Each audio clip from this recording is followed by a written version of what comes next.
Bonjour, j'aimerais vous parler aujourd'hui d'un auteur, Augustin Cochin, un historien de la Révolution française, qui est décédé prématurément en 1916 pendant la Première Guerre mondiale et qui a écrit un certain nombre de textes très intéressants, dont une bonne partie ont été repris dans un livre nommé La machine révolutionnaire, édité chez Texto. Je voudrais vous parler aujourd'hui du premier de ces textes, qui est une conférence qu'il a faite en 1912 sur les philosophes, les précurseurs de la Révolution française. En effet, Cochin, sur lequel donc je reviendrai dans une autre vidéo, s'interroge, comme d'autres, sur l'origine de la Révolution. Et il est clair que au moment où sa pensée se déploie, c'est-à-dire fin du XIXe siècle, début du XXe, lors de sa courte carrière, les explications sont assez tranchées. Soit on considère qu'il y a eu une sorte de complot, un complot maçonnique notamment, thèse de l'abbé Baruel, et qu'il y a eu presque une intervention diabolique pour expliquer la Révolution, soit on considère qu'il y avait dans le royaume de France de tels problèmes, de telles injustices, que le peuple, mythifié, si on peut dire, s'est soulevé et a entraîné tous les désordres qu'on a connus. Augustin Cochin renouvelle totalement cette approche et s'intéresse, lui, aux sociétés de pensée.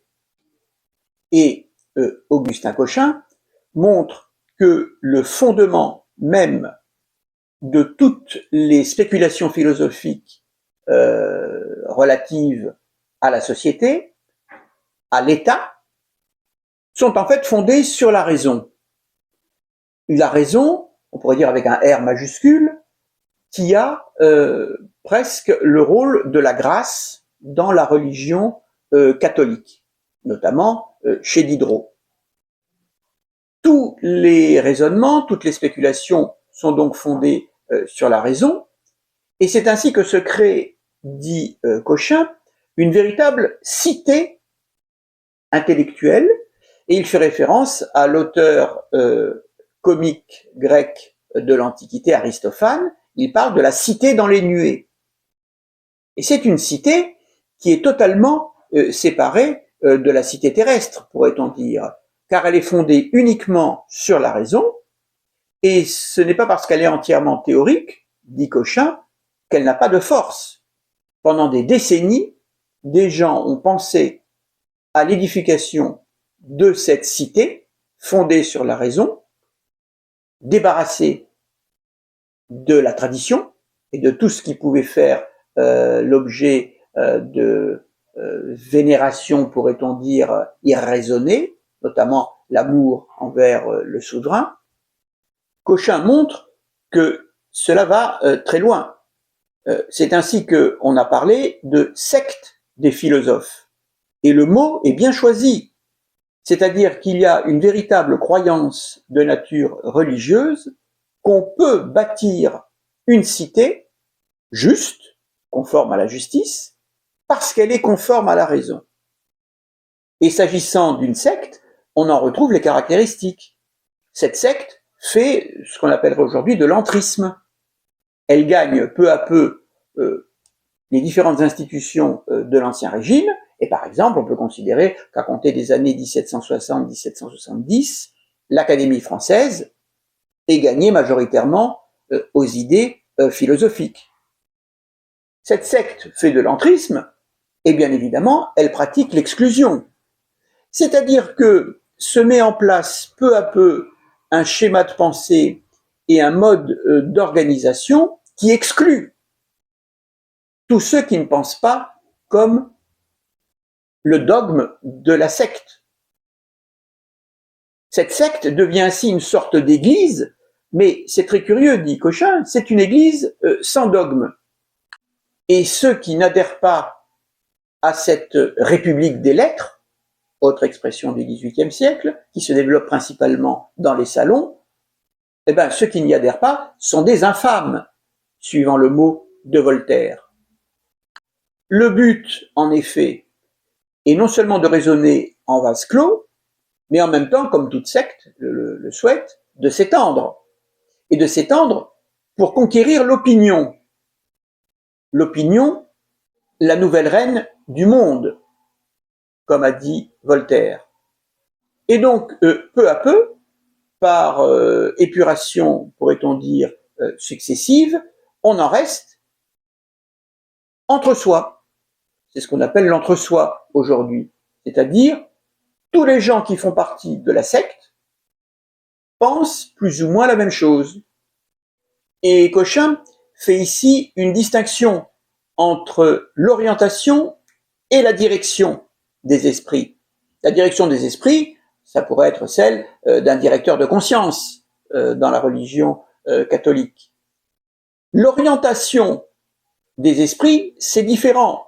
C'est-à-dire que il n'y a pas vraiment de chef parmi cette secte philosophique, mais quand vous entrez par exemple dans une loge maçonnique, tous les esprits sont orientés dans le même sens. Il y a donc, d'une certaine façon, une perte de contact avec le réel, surtout dans une société comme la société française, les sociétés d'Ancien Régime d'une façon générale, qui sont en grande partie fondées sur des traditions séculaires, qu'on a peut-être eu tort de ne jamais trop remettre en cause, mais qui concernent quand même la majeure partie des gens et qui constituent leur cadre de vie. Cette perte de contact avec le réel apparaît clairement par une façon de faire très souvent employée par les philosophes, notamment, qui est celle du mythe du sauvage ou de l'ingénu, avec des textes où un sauvage arrive dans une société européenne quelconque, en fait c'est la France d'avant la Révolution, et ce sauvage ne comprend rien. Il ne comprend pas les us et coutumes de la société dans laquelle il a été, pour ainsi dire, transplanté. Et ce que le lecteur, lui, doit comprendre, c'est que si ce sauvage ou cet ingénu ne comprend pas la société dans laquelle il vit, c'est que cette société est incompréhensible, qu'elle n'est pas fondée sur la raison, et que donc, il faut la détruire, car finalement, le but des philosophes est destructeur. Ils ne proposent pas vraiment de nouvelles sociétés, de nouveaux projets précis. Il faut d'abord détruire et après, on se fondera sur la raison. Comme si d'ailleurs, en se fondant sur la raison, on avait automatiquement une manière d'organiser la société par opposition à la société dans laquelle vivent les philosophes.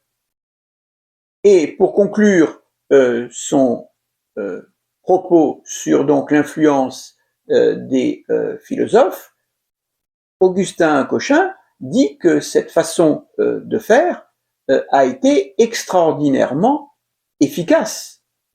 Certes, il a fallu plusieurs décennies, mais en 1789, on peut considérer que l'opinion, globalement, en tout cas parmi les élites, est acquise aux idées philosophiques. Et on le verra aux élections pour les États généraux de 1789 et avec tout ce qui va suivre.